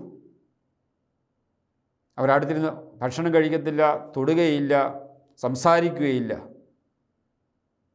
യേശു സമറിയാക്കാരി സ്ത്രീയുമായിട്ടുള്ള സംസാരത്തിൽ നമുക്കത് മനസ്സിലാകും. അപ്പോൾ യഹൂദൻ്റെ ശത്രുവാണ് സമറിയാക്കാരൻ. അപ്പോൾ ഒരു സമറിയാക്കാരൻ വഴിമധ്യേ ഇവൻ ആഗ്രഹിച്ചു വന്ന ഒരു ശത്രു ചെയ്ത 10 പ്രവൃത്തികളും ഒരു വാഗ്ദാനവുമാണ് സുവിശേഷത്തിൽ നമ്മൾ കാണുക. ഒരു ശത്രുവിനെ കണ്ട് ഒരു സമറിയാക്കാരൻ ചെയ്ത 10 പ്രവർത്തനങ്ങൾ. ഒരു സമറിയാക്കാരൻ യാത്രാമധ്യേ അവൻ കിടന്ന സ്ഥലത്ത് ഒന്നാമതായിട്ട് അവൻ വന്നു, രണ്ടാമത് അവനെ കണ്ടു, മൂന്നാമത് മനസ്സലിഞ്ഞു, നാലാമത് അടുത്തു ചെന്നു, അഞ്ചാമത് എണ്ണയും വീഞ്ഞും ഒഴിച്ചു, ആറാമതിൻ്റെ മുറിവുകൾ വെച്ച് കെട്ടി, ഏഴാമതവൻ്റെ തൻ്റെ കഴുതപ്പുറത്ത് കയറ്റി സത്രത്തിൽ കൊണ്ടുചെന്നു, എട്ടാമത് പരിചരിച്ചു. അടുത്ത ദിവസം സത്രം സൂക്ഷിപ്പുകാരൻ്റെ കയ്യിൽ 2 ദനാറ കൊടുത്തിട്ട് പറഞ്ഞു, ഇവൻ്റെ കാര്യം നോക്കിക്കൊള്ളണം. ഏകദേശം 10 പ്രവൃത്തികൾ തുടർച്ചയായിട്ട് അവൻ ചെയ്യുകയാണ്. അവസാനം ഒരു വാഗ്ദാനവും, കൂടുതലായി എന്തെങ്കിലും ചിലവാകുന്നെങ്കിൽ തിരിച്ചു വരുമ്പോൾ ഞാൻ തന്നുകൊള്ളാം. നോക്കുക, ഒരു ശത്രുവിനെ കണ്ട്, ഒരു സമറിയാക്കാരൻ ശത്രുവായ യഹൂദനെ കണ്ട് അവൻ നൽകുന്ന ശുശ്രൂഷയാണ് നാം ഇവിടെ കണ്ടത്. വഴിയിൽ വെച്ച് ആ സമറിയാക്കാരൻ യഹൂദനെ കണ്ടു കഴിഞ്ഞപ്പോൾ അവൻ കിടന്ന സ്ഥലത്ത് വന്നു, അവനെ കണ്ടു, മനസ്സലിഞ്ഞു, അടുത്തു ചെന്നു എണ്ണയും വീഞ്ഞും ഒഴിച്ച് അവൻ്റെ മുറിവുകൾ വച്ച് കെട്ടി ചേർത്തിരുത്തി തൻ്റെ വാഹനത്തിൽ കയറ്റി. അവൻ്റെ ബെൻസ് കാറായിരുന്നു കഴുത, 4 വീലർ. അന്നത്തെ കാലത്തെ അവൻ്റെ വാഹനം അതാണ്. വാഹനത്തിൽ കയറ്റി ഒരു സത്രത്തിൽ കൊണ്ടുചെന്നു. ഹോസ്പിറ്റലിലൂടായിരിക്കാം. പരിചരിച്ചു. എന്താണ് പരിചരിച്ചു എന്ന് പറഞ്ഞാൽ അർത്ഥമാക്കുക? സമറിയാക്കാരന് വേണമെങ്കിൽ ഇവനെ സത്രത്തിൽ കൊണ്ട് ചെന്ന് ഏൽപ്പിച്ചിട്ട് പോകാമായിരുന്നു. പരിചരിച്ചു, ബൈസ്റ്റാൻഡറായിട്ട് നിന്നു. നിങ്ങളൊരാളെ അഡ്മിറ്റ് ചെയ്യാൻ ആശുപത്രിയിൽ കൊണ്ടുപോയാൽ ഡോക്ടർ ചോദിക്കും, ആരാണ് ബൈസ്റ്റാൻഡറായിട്ട് നിൽക്കുന്നത്? ബൈസ്റ്റാൻഡർ ഇല്ലെങ്കിൽ അഡ്മിറ്റ് ചെയ്യത്തില്ല. സത്രത്തിൽ കൊണ്ടുചെന്ന് പരിചരിച്ചു. 1 ദിവസം പരിചരിച്ചു. കാരണം പിറ്റേ ദിവസം എന്നോട് പറയുന്നുണ്ട്, അടുത്ത ദിവസം കണ്ടോ, സത്രം സൂക്ഷിപ്പാൻ 2 ദനാറ കൊടുത്തിട്ട് പറഞ്ഞു, ഇവൻ്റെ കാര്യം നോക്കിക്കൊള്ളണം. നമുക്കറിയാം, എക്സ്റേ എടുക്കണം, ബ്ലഡ് ടെസ്റ്റ് ചെയ്യണം, സ്കാനിങ് വേണം, MRI വേണം. എത്ര രൂപ ചിലവാകുന്നൊന്നും അറിയത്തില്ല. നമുക്കറിയാം ഇക്കാലത്തെ ചികിത്സയ്ക്ക് ലക്ഷങ്ങളോ കോടികളോ ഒക്കെ ആകാം. അവനെന്താണ് പറഞ്ഞത്? എത്ര ചിലവായാലും ഞാൻ വരുമ്പോൾ തന്നുകൊള്ളാം. ഒരു വാഗ്ദാനമാണ്. എത്ര ചിലവായാലും ഞാൻ വരുമ്പോൾ തന്നുകൊള്ളാം. സഹോദരങ്ങളെ, സമറിയാക്കാരൻ ശത്രുവായ ഒരു യഹൂദനെ കണ്ടിട്ട് അവനെ കണ്ട നിമിഷം മുതൽ മറ്റാർക്കും ഇടം കൊടുക്കാത്ത വിധം, മറ്റാർക്കും ഒരു സ്പേസും കൊടുക്കാത്ത വിധം അവനെ പൂർണ്ണമായി സ്നേഹിക്കുകയാണ്. മറ്റാർക്കും ഒരു സ്പേസും ഇനിയില്ല.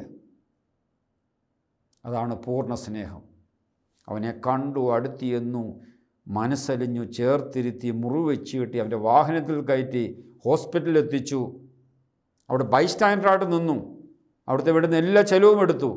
എത്ര ചിലവായെങ്കിലും വരുമ്പോൾ തന്നുകൊള്ളാമെന്ന് പറഞ്ഞ് പൂർണ്ണമായി മറ്റാർക്കും ഇട്ടം കൊടുക്കാത്ത വിധം അവനെ ചേർത്ത് നിർത്തുന്ന പൂർണ്ണ സ്നേഹം. ഇതാണ് യേശു പറഞ്ഞ പൂർണ്ണ സ്നേഹം. പൂർണ്ണ ഹൃദയത്തോടും പൂർണ്ണ മനസ്സോടും പൂർണ്ണ ആത്മാവോടും കൂടി നിന്റെ സഹോദരനെ സ്നേഹിക്കണം. കവർച്ചക്കാരുടെ കയ്യിൽപ്പെട്ട മനുഷ്യന് ഈ മൂവരിൽ ആരാണ് അയൽക്കാരനായി വർത്തിച്ചത്? അവനോട് കരുണ കാണിച്ചവനെന്ന് ആ നിയമജ്ഞൻ പറഞ്ഞു. യേശു പറഞ്ഞു, നീയും അതുപോലെ പോയി ചെയ്യുക.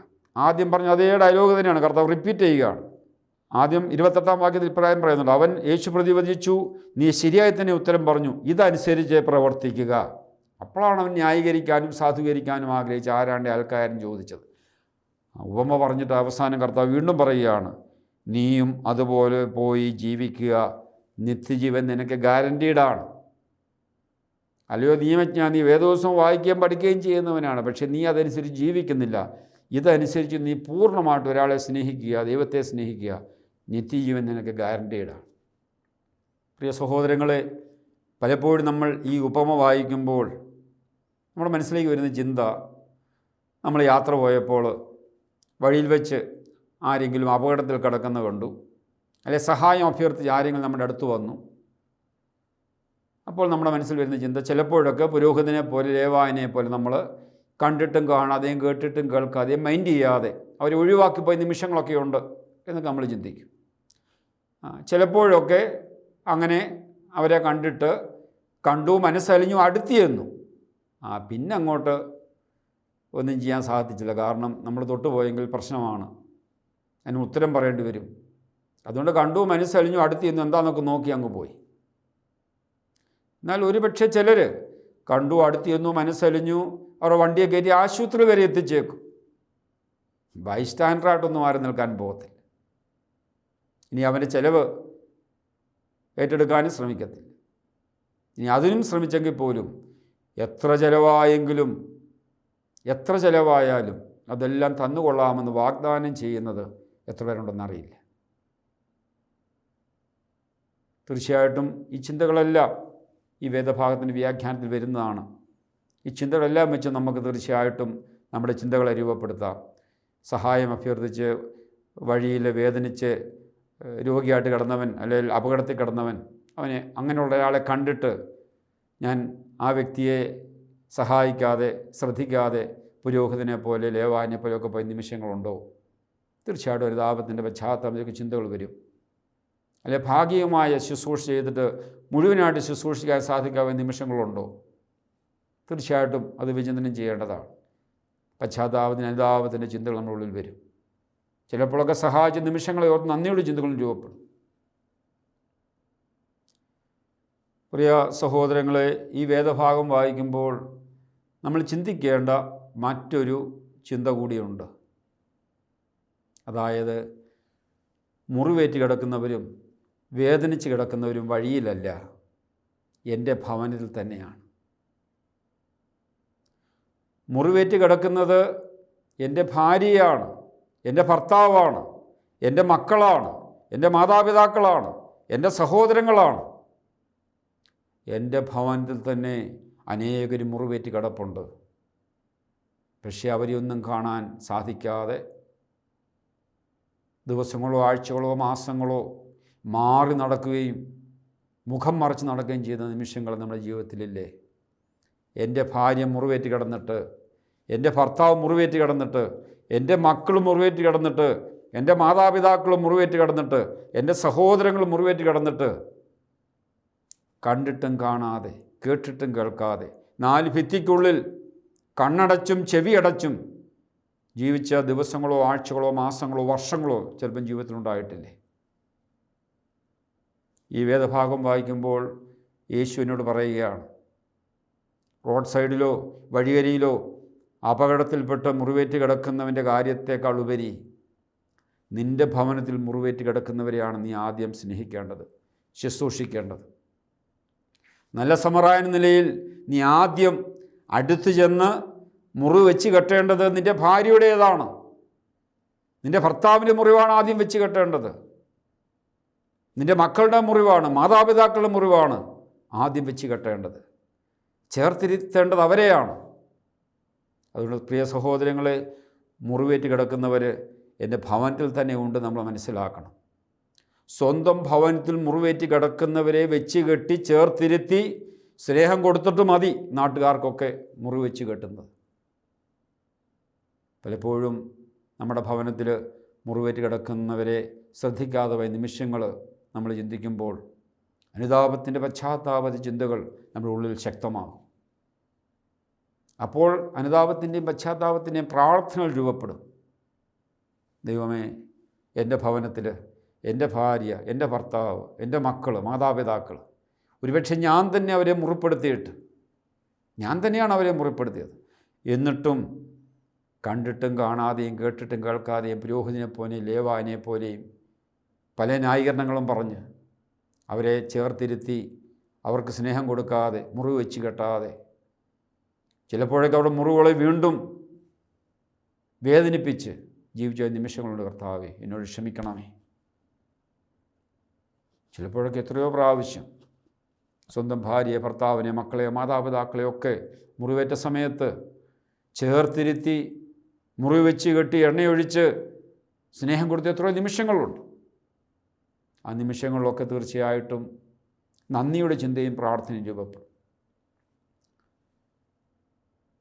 ഇപ്പോൾ ഞാൻ തീരുമാനമെടുക്കും, കർത്താവേ, ഇന്നു മുതൽ എൻ്റെ ഭവനത്തിൽ, എൻ്റെ പരിചയത്തിൽ ആരെങ്കിലും വേദനിക്കുന്നവരെ ഞാൻ കാണുന്നെങ്കിൽ അതാര് തന്നെ ആയിക്കോട്ടെ, അവരെയൊക്കെ മുറിവ് വെച്ച് കേട്ടാൽ ഞാൻ ആഗ്രഹിക്കുന്ന കർത്താവേ, ആ നല്ല സമറിയാക്കാരനെ പോലെ മറ്റാർക്കും ഒരിടം കൊടുക്കാത്ത വിധം പൂർണ്ണമായി, ഒരുപക്ഷെ ഭാഗ്യമായിട്ടൊക്കെ ഞാൻ ചെയ്തിട്ടുണ്ടായിരിക്കും, എന്നാൽ ഇന്നു മുതൽ ഒരു സഹായം ആഗ്രഹിക്കുന്ന ഒരുവനെ കണ്ടു കഴിയുമ്പോൾ പൂർണ്ണമായി അവൻ്റെ മുറിവ് വെച്ച് കെട്ടാൻ, മറ്റാർക്കും ഇടം കൊടുക്കാത്ത വിധം പൂർണ്ണമായി സ്നേഹിക്കാൻ ഞാൻ ആഗ്രഹിക്കുന്ന ദൈവമേ. പക്ഷേ 100% എനിക്ക് സാധിക്കില്ല എന്ന് ഞാൻ തിരിച്ചറിയുന്നു. നിൻ്റെ കൃപ എനിക്ക് തന്നെ ബലപ്പെടുത്തണമേ, ശക്തിപ്പെടുത്തണമേ എന്ന് അപേക്ഷയുടെ പ്രാർത്ഥന നമുക്ക് രൂപപ്പെടുത്താം. അവസാനമായിട്ട് സ്തുതിപ്പിൻ്റെയും ആരാധനയുടെയും, ദൈവമേ, നീ തന്നെയാണ് യഥാർത്ഥ സ്നേഹം, നിനക്ക് മാത്രമേ പൂർണ്ണ ഹൃദയത്തോടും പൂർണ്ണ മനസ്സോടും ഒക്കെ എല്ലാവരെയും സ്നേഹിക്കാനൊക്കെ സാധിക്കുകയുള്ളൂ. ആ സ്നേഹത്തിന് മുമ്പിൽ ഞങ്ങൾ അങ്ങനെ സ്തുതിക്കുന്നു, ആരാധിക്കുന്നു, മഹത്വപ്പെടുത്തുന്നു. പ്രിയ സഹോദരങ്ങളെ, നല്ല സമറിയക്കാരൻ്റെ ഉപമയുടെ പൊതുവായ ഒരു വ്യാഖ്യാനവും അതിൻ്റെ വിചിന്തനവും നമ്മൾ ഇതുവരെ കണ്ടു. ഇതിനൊരു 2ാം ഭാഗമുണ്ട്, ഒരു 2ാം രംഗം ഇതിനുണ്ട്. സഭാപിതാക്കന്മാർ ചില വേദഭാഗങ്ങൾക്ക് ചില വ്യാഖ്യാനങ്ങൾ കൊടുക്കാറുണ്ട്. അതിനെ അല്ലഗോറിക്കൽ ഇൻ്റർപ്രിട്ടേഷൻ, ടിപ്പോളജിക്കൽ ഇൻ്റർപ്രിട്ടേഷൻ എന്ന് പറയും. രൂപാത്മക തലത്തിലുള്ള ദൃഷ്ടാന്തപരമായ പ്രതിരൂപാത്മകമായ വ്യാഖ്യാനം. അതായത് ഈ ഉപമയിൽ പറഞ്ഞിരിക്കുന്ന വ്യക്തികളും സ്ഥലങ്ങളുമെല്ലാം പഴയ നിയമത്തിലെ വ്യക്തികളും സ്ഥലങ്ങളുമായിട്ടൊക്കെ ബന്ധപ്പെടുത്തി അവർ വ്യാഖ്യാനങ്ങൾ നടത്താറുണ്ട്. അങ്ങനെ ഈ ഉപമയ്ക്ക് പിതാക്കന്മാർ നൽകുന്ന അല്ലഗോറിക്കൽ ഇൻ്റർപ്രട്ടേഷനാണ് ഇതിൻ്റെ രണ്ടാം രംഗം എന്ന് പറയുക. നമുക്കതൊന്ന് മനസ്സിലാക്കാൻ ശ്രമിക്കാം. ഒരുവൻ ജെറുസലേമിൽ നിന്ന് ജെറീക്കോയിലേക്ക് പോവുകയായിരുന്നു. നമുക്കറിയാം ജെറുസലേം ഉയർന്ന സ്ഥലമാണ്, ജെറീക്കോ താണ സ്ഥലമാണ്. ജെറുസലേം ഉയർന്ന സ്ഥലം എന്ന് പറയുമ്പോൾ ദൈവസാന്നിധ്യത്തിൻ്റെ ഒക്കെ സ്ഥലമാണ്. താണ സ്ഥലം ദൈവസാന്നിധ്യമില്ലായ്മയുടെ സ്ഥലമായിട്ടാണ് പരിഗണിക്കുക. അപ്പോൾ എന്താണ് ജെറുസലേം എന്ന് ഉദ്ദേശിക്കുന്നത്? ജെറുസലേം എന്ന് പറയുന്നത് പറുദീസായാണ്, സ്വർഗമാണ്. ജെറീക്കോ എന്ന് പറയുന്നത് ഭൂമിയാണ്, ദൈവസാന്നിധ്യമില്ലാത്ത സ്ഥലം.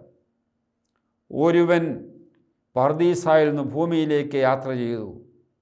ആരാണ് ഈ ഒരുവൻ? ആദ്യം ആരാണ് പറുദീസ വിട്ട് ഭൂമിയിലേക്ക് യാത്ര ചെയ്തത്? ആദ്യം പറുദീസ നഷ്ടപ്പെടുത്തി ഭൂമിയിലേക്ക് വന്നത് ആദ്യ മനുഷ്യനായ ആദമാണ്.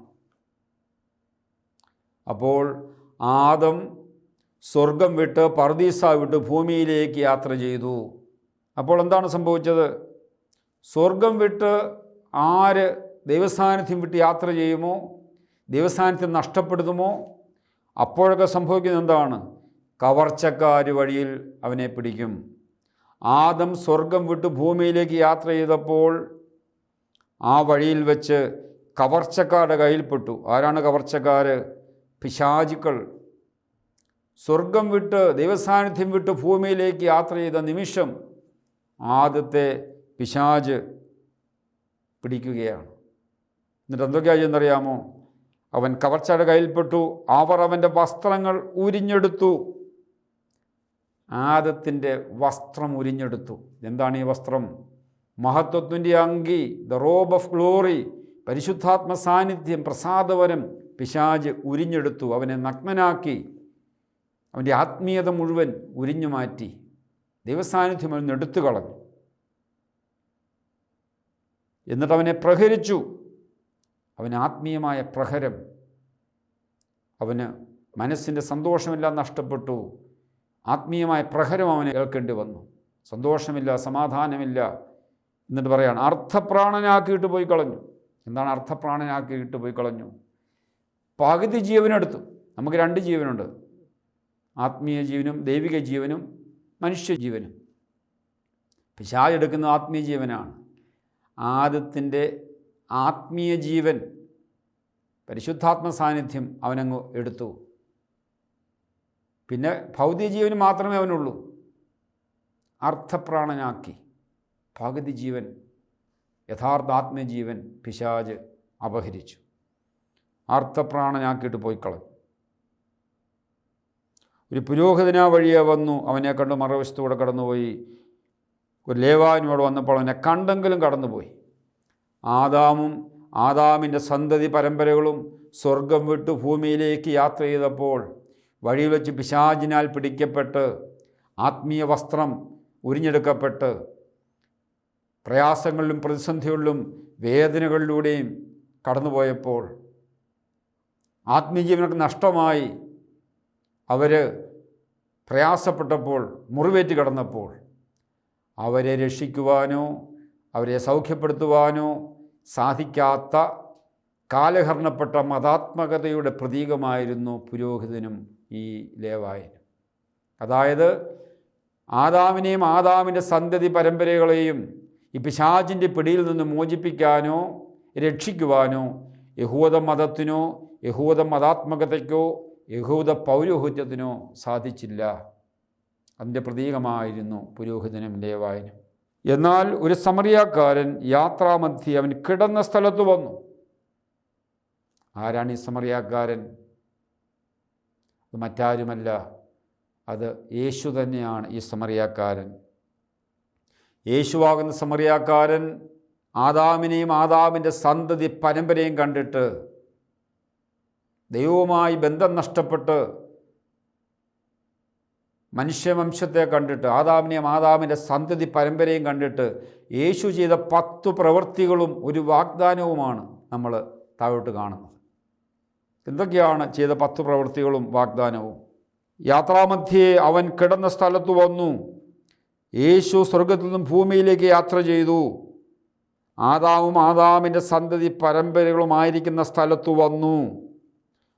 അവരെ കണ്ടു, മനസ്സലിഞ്ഞു.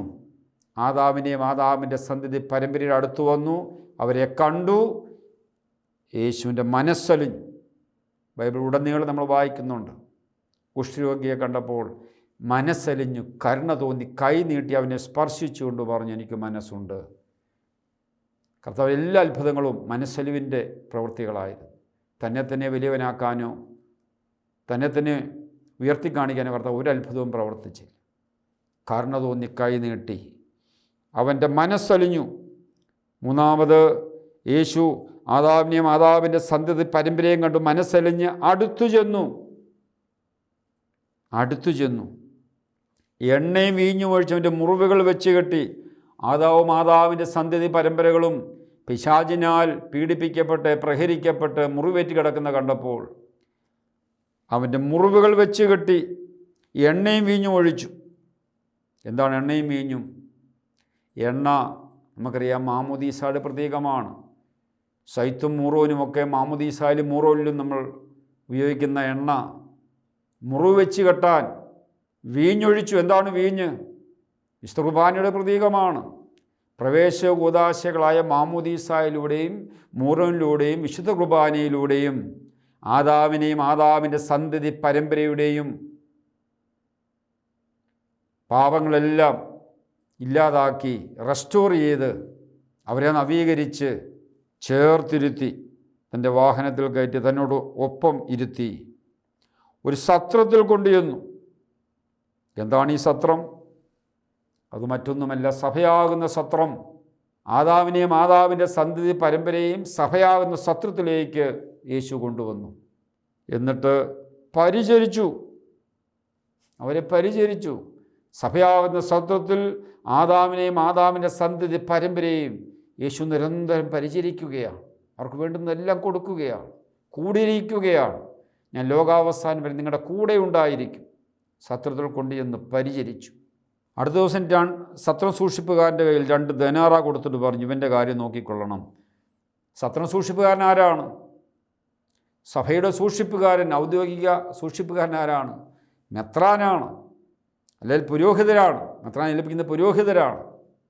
മെത്രാൻ്റെ കയ്യിൽ, പുരോഹിതൻ്റെ കയ്യിൽ സഭയുടെ സൂക്ഷിപ്പുകാരൻ നിലയിൽ 2 ദനാറ എടുത്ത് കൈ കൊടുത്തു.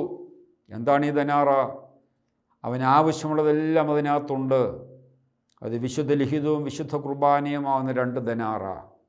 ഈ സഭയാകുന്ന സത്രത്തിൽ നിനക്ക് ജീവിക്കാനുള്ളതെല്ലാം ഇതിനകത്തുണ്ട്, ആവശ്യമുള്ളതെല്ലാം ഇതിനകത്തുണ്ട്. ചൊല്ലും ചോറും കൊടുത്ത് വളർത്താൻ പറഞ്ഞ്, ആത്മീയ ചൊല്ലും ആത്മീയ ചോറും കൊടുത്ത് വളർത്തണമെന്ന് പറഞ്ഞ് 2 ദനാറ എടുത്ത് കൈ കൊടുത്തു, വിശുദ്ധ ലിഖിതവും വിശുദ്ധ കുർബാനയും. എന്നിട്ട് പറഞ്ഞു, ഇവൻ്റെ കാര്യം നോക്കിക്കൊള്ളണം. ലോകാവസാനം വരെ, ഞാൻ വരുന്നത് വരെ ഇവൻ്റെ കാര്യം നോക്കിക്കൊള്ളണം. അതിനാവശ്യമുള്ളതെല്ലാം അതിനകത്തുണ്ട്. എന്നിട്ട് പറയുകയാണ്, തിരിച്ചു വരുമ്പോൾ കൂടുതലായി എന്തെങ്കിലും ഉണ്ടെങ്കിൽ തന്നുകൊള്ളാം. തിരിച്ചു വരുമ്പോൾ, എന്നാണ് ഇനി തിരിച്ചു വരിക? ലോകാവസാനത്തിലാണ് തിരിച്ചു വരിക. ഇനി എന്തെങ്കിലും തന്നുകൊള്ളാമെന്ന്, ഇനി എന്താ തരാനുള്ളത്? അവസാനം ഒറ്റ കാര്യമേ തരാനുള്ളൂ, നിത്യജീവൻ. ഇനി അവസാനത്തിനാണോ? നിത്യജീവനാണ്. കണ്ടോ, നിത്യജീവൻ ആഗ്രഹിച്ചു വന്ന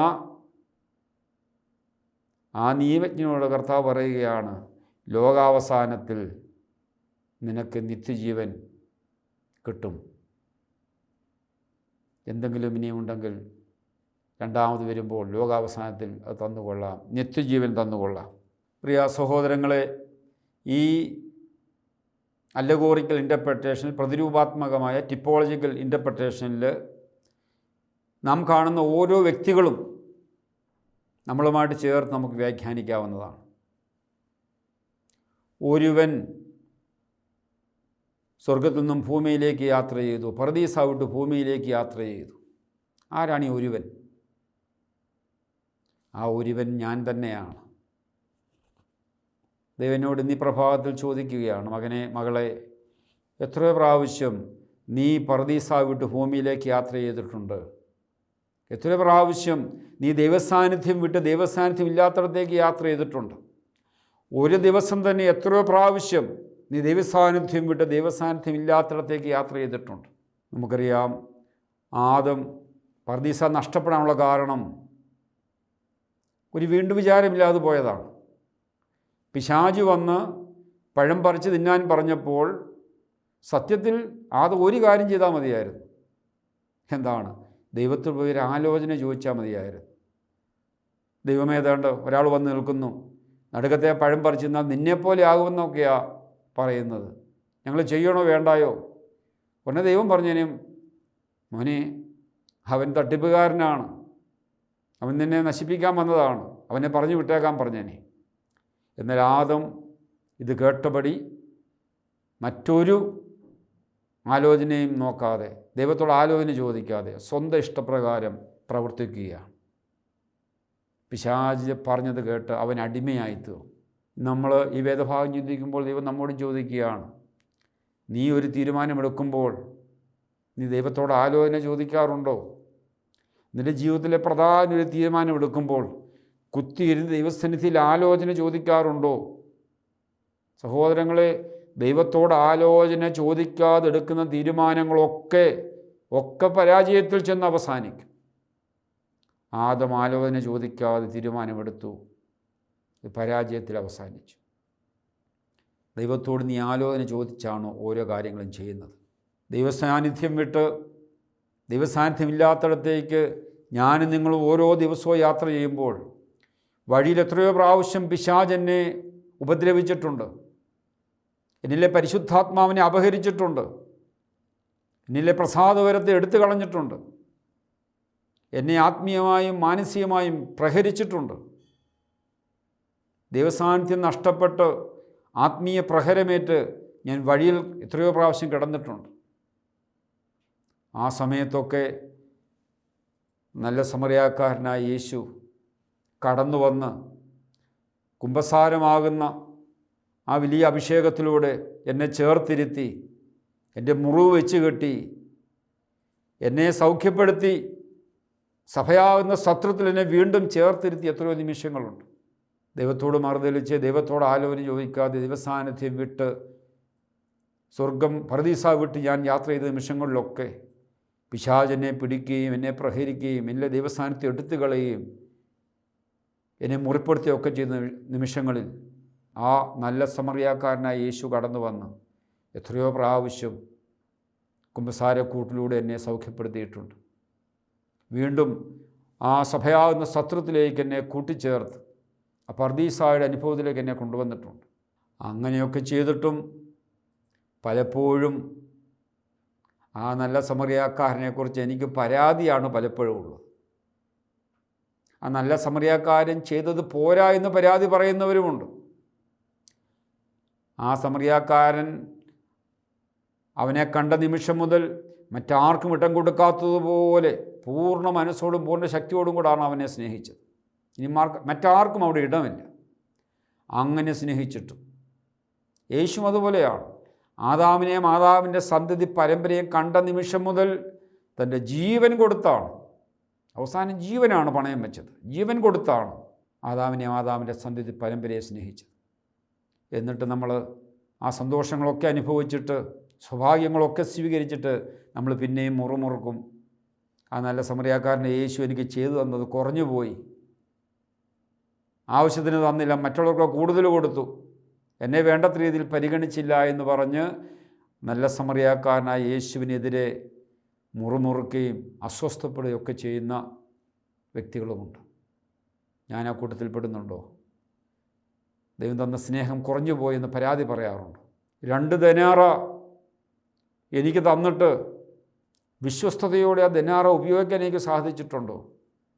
സത്രം സൂക്ഷിപ്പുകാരൻ്റെ 2 ദനാറ എടുത്തു കൊടുത്തു. പുരോഹിതൻ നിലയിൽ ആ ദനാറ ദൈവജനത്തിന് വേണ്ടത്ര രീതിയിൽ പാകം ചെയ്ത് കൊടുക്കാൻ എനിക്ക് സാധിച്ചിട്ടുണ്ടോ? വിശുദ്ധ കുർബാനയും വിശുദ്ധ ലിഖിതവും. ഒരു മെത്രാൻ നിലയിൽ, പുരോഹിത നിലയിൽ ഈ 2 ദനാറ എന്നെ ഏൽപ്പിച്ചിട്ട് വിശ്വസ്തയോടെ ദൈവജനത്തിന് കൊടുക്കാൻ എനിക്ക് സാധിച്ചിട്ടുണ്ടോ? ദൈവജനം അത് പാകം ചെയ്ത് ഭക്ഷിക്കുന്ന രീതിയിൽ, രുചിയോടെ തേൻ പോലെ മധുരിക്കത്തക്ക രീതിയിൽ അത് ദൈവജനത്തിന് വിളമ്പാൻ എനിക്ക് സാധിച്ചിട്ടുണ്ടോ? വിശുദ്ധ കുർബാനയാകുന്ന ആഹാരം സ്നേഹത്തോടെ അഭിഷേകത്തോടെ പരികർമ്മം ചെയ്ത് ജനത്തിന് കൊടുക്കാൻ എനിക്ക് സാധിച്ചിട്ടുണ്ടോ? പുരോഹിത നിലയിൽ ദൈവസന്നിധിയിൽ ഞാൻ എന്നെ തന്നെ സമർപ്പിച്ച് ചിന്തിക്കേണ്ട കാര്യമാണ്. വിശ്വാസികൾ എന്ന നിലയിൽ 2 ദേനാറായി എനിക്ക് തന്നിട്ട് ഒരുക്കത്തോടെ വിശ്വസ്തയോടെ അത് സ്വീകരിക്കാൻ സാധിച്ചിട്ടുണ്ടോ? എല്ലാ ഞായറാഴ്ചയും പുരോഹിതൻ ഈ ദേനാറ വിഭജിച്ച് തരികയാണ്. ലിഖിതം മുറിച്ച് ചെവി തരും, അപ്പം മുറിച്ച് നാവിത്തരും. അത് ഒരുക്കത്തോടെ സ്വീകരിക്കാൻ എനിക്ക് സാധിച്ചിട്ടുണ്ട്. എൻ്റെ ആത്മീയ ജീവിതത്തിനുള്ളതെല്ലാം സഭയിൽ പുരോഹിതനെ ഏൽപ്പിച്ചിരിക്കുകയാണ്. ആ പുരോഹിതൻ അത് വിളമ്പിത്തരുമ്പോൾ സന്തോഷത്തോടെ, സ്നേഹത്തോടെ, വിശപ്പോടെ സ്വീകരിക്കാൻ എനിക്ക് സാധിച്ചിട്ടുണ്ടോ? ലിഖിതം മുറിച്ച് ചെവി തരുമ്പോൾ കുനിഞ്ഞിരിക്കുന്നു, ഉറങ്ങുന്നതും തെക്കും വടക്കും നോക്കിയിരിക്കുന്നതും അങ്ങനെയൊക്കെയാണോ ഞാൻ? വിശുദ്ധ കുർബാന ഒരുക്കത്തോടെ കുമ്പസാരിച്ച് പരിശുദ്ധിയിൽ വലിയ സ്നേഹത്തിൽ സ്വീകരിക്കാൻ എനിക്ക് സാധിക്കുന്നുണ്ടോ? 2 ദേനാറായോളം എൻ്റെ വിശ്വസ്തത എത്രമാത്രമാണ്? ഇതെല്ലാം നമ്മൾ ഈ ദിവസം ദൈവസന്നിധിയിൽ വിചിന്തനം ചെയ്യേണ്ടതാണ്. പ്രിയപ്പെട്ട സഹോദരങ്ങളെ, എൻ്റെ ചിന്തകളെ ഞാനിവിടെ അവസാനിപ്പിക്കുകയാണ്.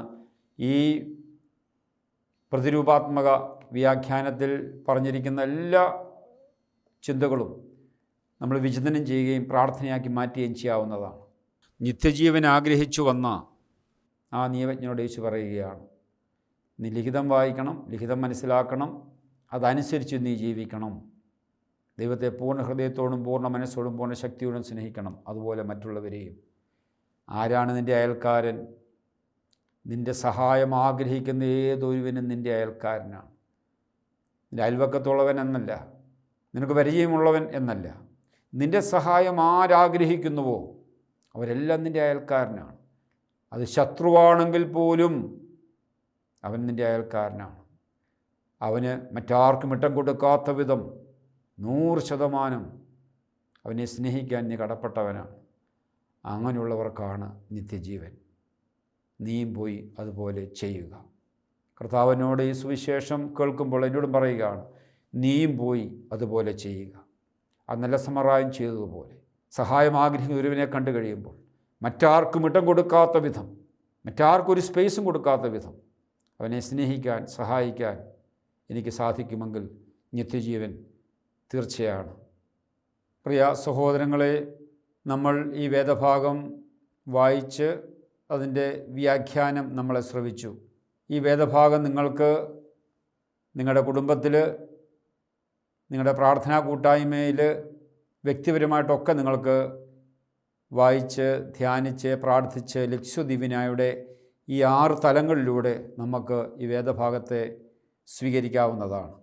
ഇതിൽ പറഞ്ഞിരിക്കുന്ന ഓരോ ചിന്തയും വിചിന്തനത്തിനും പ്രാർത്ഥനയ്ക്കും പൂർണ്ണധ്യാനത്തിനും, അതുപോലെ തന്നെ ഇതിലെ ഓരോ ചിന്തയും നമ്മുടെ പ്രവൃത്തിയുടെ ഭാഗമാക്കി തീർക്കുകയും ചെയ്യണം. അവസാനം അടുത്ത കൂടിവരവിൽ ഈ വേദഭാഗം ഞാൻ എങ്ങനെ ജീവിച്ചുവെന്ന് സാക്ഷ്യമായി മറ്റുള്ളവരുടെ മുമ്പിൽ നാം അവതരിപ്പിക്കണം. ഒരു നല്ല സമറിയക്കാരനെ പോലെ എനിക്ക് ജീവിക്കാൻ സാധിച്ചോ? ഇതിനകത്ത് പറഞ്ഞിരിക്കുന്ന ഓരോ കാര്യങ്ങളും തുടക്കം മുതൽ അവസാനം വരെ പറഞ്ഞ ഓരോ വിഷയങ്ങളിലും ഞാൻ എന്ത് തീരുമാനമെടുത്തു, എനിക്ക് എങ്ങനെ ജീവിക്കുവാൻ പറ്റി എന്ന് സാക്ഷ്യമായി നാം മറ്റുള്ള മുമ്പിൽ അവതരിപ്പിക്കുമ്പോഴാണ് അത് ഏറ്റവും അനുഗ്രഹപ്രദമായി തീരുക. അങ്ങനെ നമ്മുടെ വ്യക്തി ജീവിതത്തിലും കുടുംബജീവിതത്തിലും ഇടവക ജീവിതത്തിലും കൂട്ടായ്മയിലും പ്രാർത്ഥനായോഗങ്ങളിലുമൊക്കെ നമുക്ക് ഈ ലക്ഷ്യ ദിവ്യന എന്ന വിശുദ്ധ ഗ്രന്ഥത്തിൻ്റെ വിശുദ്ധ വായന അനുഗ്രഹപ്രദമായി നടത്തുന്നതിന് നമുക്ക് സാധിക്കും. ദൈവം നമ്മളെല്ലാവരെയും ധാരാളമായിട്ട് അനുഗ്രഹിക്കട്ടെ. പിതാവിൻ്റെയും പുത്രൻ്റെയും വിശുദ്ധ റൂഹായുടെയും തിരുനാമത്തിൽ ആമേൻ. നല്ല സമറയക്കാരൻ്റെ ഉപമ ലക്ഷ്യോ ദിവീന എന്ന വേദവായനയ്ക്കായി ഉപയോഗിക്കുമ്പോൾ ഈ ഗാനം പാടുന്നതും പ്ലേ ചെയ്യുന്നതും വളരെ സഹായകരമാണ്.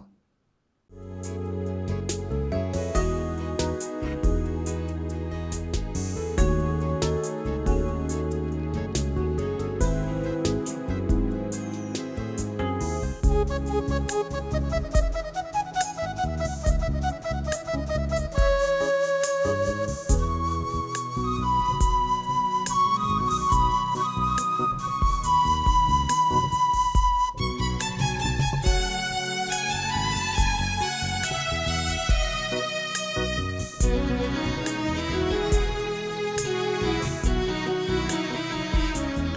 നല്ല സമറായൻ, യേശുവെന്ന സമറായൻ.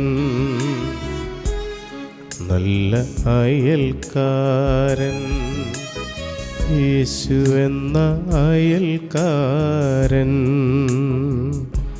കരുണയുള്ളവൻ,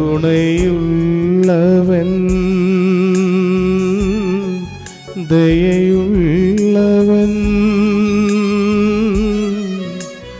മനസ്സലിവുള്ളൊരു സമറായൻ, നല്ല സമറായൻ, യേശുവെന്ന സമറായൻ. നല്ല അയൽക്കാരൻ, യേശുവെന്ന അയൽക്കാരൻ.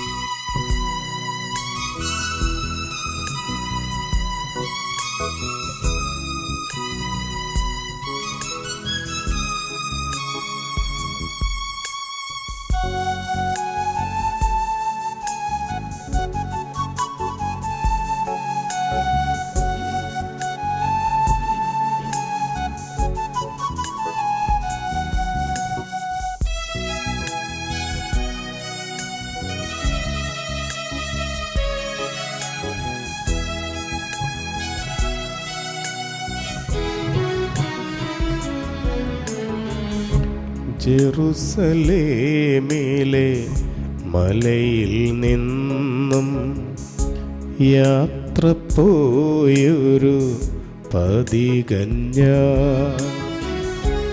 ജെറുസലേമിലെ മലയിൽ നിന്നും യാത്ര പോയൊരു പതികഞ്ഞ. ജെറിക്കോ താഴ്വര നിരയിൽ വെച്ച് സാത്താൻ കരങ്ങളിൽ വീണു ഞാൻ. ജെറിക്കോ താഴ്വര നിരയിൽ വെച്ച് സാത്താൻ കരങ്ങളിൽ വീണു ഞാൻ.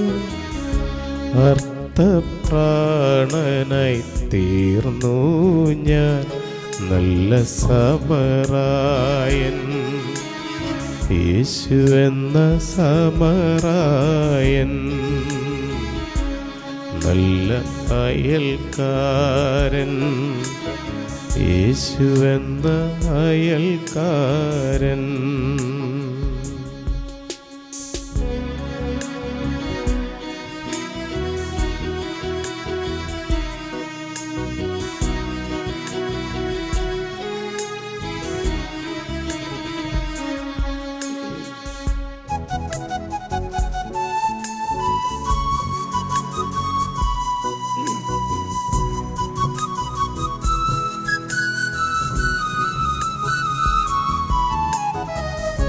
മുറിഞ്ഞ ദേഹവും തളർന്ന മനസ്സും തൈലം പൂശി സൗഖ്യം നൽകി.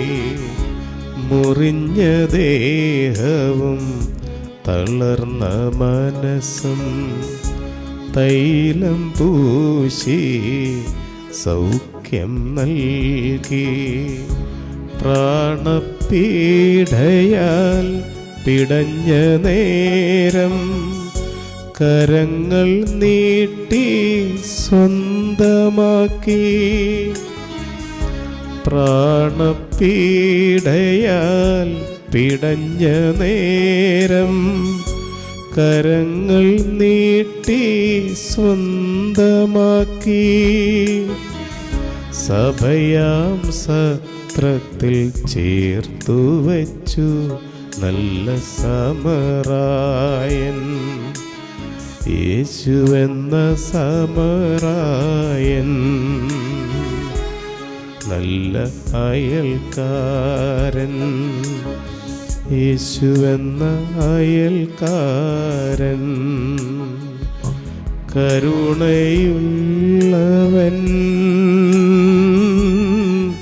ദയയുള്ളവൻ, മനസ്സലിവുള്ളൊരു സമറായൻ, നല്ല സമറായൻ, യേശുവെന്ന സമറായൻ, നല്ല സമറായൻ, യേശുവെന്ന സമറായൻ.